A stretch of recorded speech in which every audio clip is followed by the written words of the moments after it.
the most famous sidekick of all time. Now, I'm not talking Fred and Barney. I'm not talking Shaggy and Scooby. I'm not talking Abbott and Costello. But these two just gelled together. And not peanut butter and jelly. I'm talking about Batman and Robin. Robin. I mean, when you say sidekicks, he's the epitome of what a sidekick and who a sidekick is. And I mean Robin, as you can see above, the Robin of the 40s, all the way throughout the 80s. That is the Robin I'm talking about. The boy wonder, the holy of Mr. Holy, holy uncanny tantrum Batman. I mean, that's what he'd say if he seen a kid throwing a tantrum. Holy kitten purr if Catwoman's coming upon him or something. Holy Oleo. That's what this guy did. Love him as Robin. Originally on the team of the, the Flying Graysons. And of course, we know the story. Batman took him under his wing. No pun intended. Took him under his wing, showed him the ropes, and then took him and made him his sidekick. Dubbed the Dynamic Duo and Cape Crusaders. And of course, everyone, and I didn't even see this coming, because later on I stopped becoming a comic nerd and stopped watching the TV show and the cartoons, and he became Nightwing. I had no idea who this guy was. I used to, see comics and see him talking to Batman, but Dick Grayson, he actually grew up and became Nightwing. And for years I had Robin and still some of the Batman comics. But who's this Nightwing guy? And later on I understand that there's this another Robin with the second incarnation, and because I guess Batman needed a Robin, because he loses his sanity and loses his mind, and enter Jason Todd, some kid that was an orphan who tried to steal tires off the Batmobile, and Batman, grows a liking to the kid and puts him inside of a home, but that doesn't work. So Batman takes him and makes him one of his, and now he's the new Robin. And later on in years, this might have been the late 80s to 90s or something. And I look on the magazine, and then it's in the news. Joker killed Robin. I don't know who Nightwing is. So I'm thinking like, man, they killed Robin? Because when you say you killed Robin, I'm thinking of the Boy Wonder of the TV show. How they kill Robin? And later on, I heard that's not Robin. That Robin is Dick Grayson. He's Nightwing. This is a different Robin. And I was like, oh, okay. I didn't know him anyway. We talking comics now.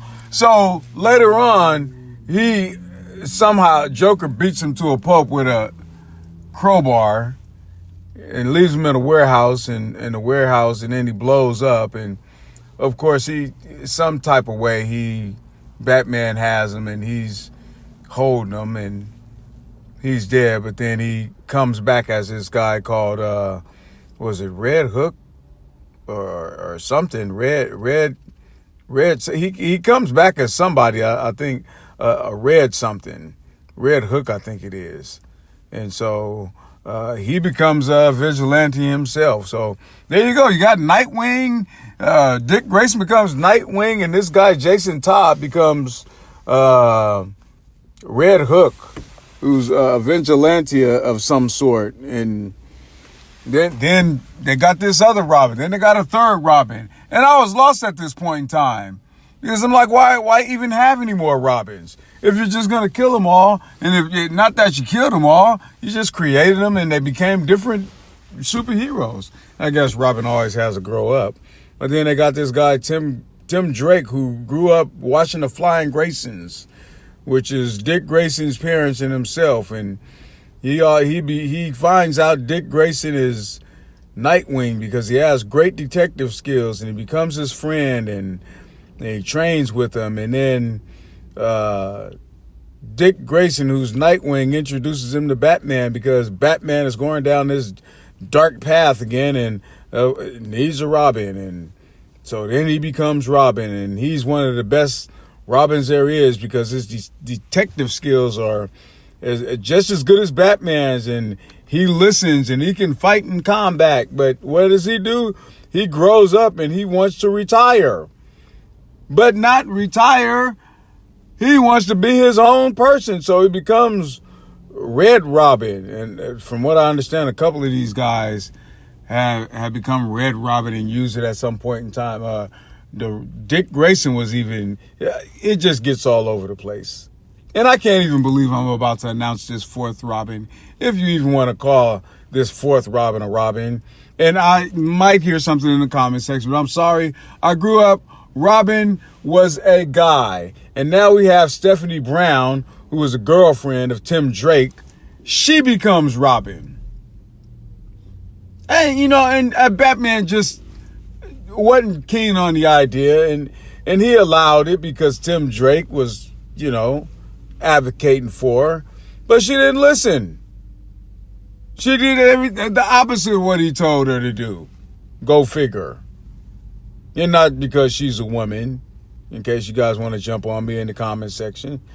It's because she was a kid.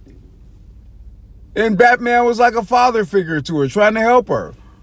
Those of you that had daughters, you can't date him. He's not good enough for you. It's something about him I don't like. Where you been? Don't stay out late. Did you get your car done? And the girls' daughters growing up don't want to hear that when they come of age. They want to be themselves. They want to explore. So what did Batman do? He fired her for her own good.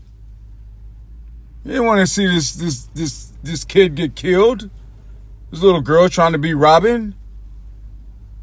And so she goes out on her own and tries to prove Batman wrong and ends up getting killed by some crime boss.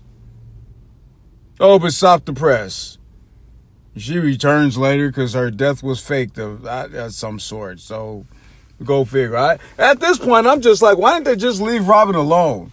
Man, let him be Nightwing, the first Robin, and he comes back and he fights alongside Batman sometime. But I have to mention that the Tim Drake, that's the Robin we got from Teen Titans and all that, for whatever that's worth.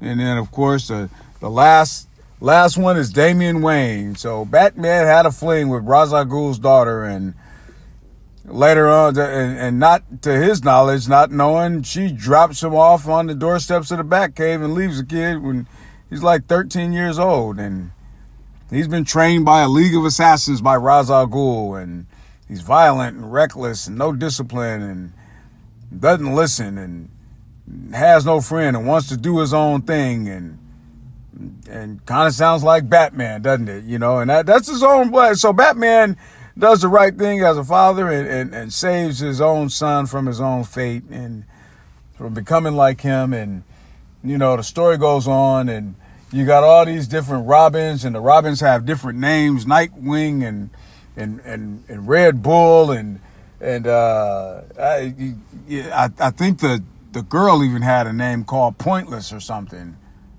I don't know. Look this stuff up. But there's nothing like the Robin from the 40s all the way through the 80s.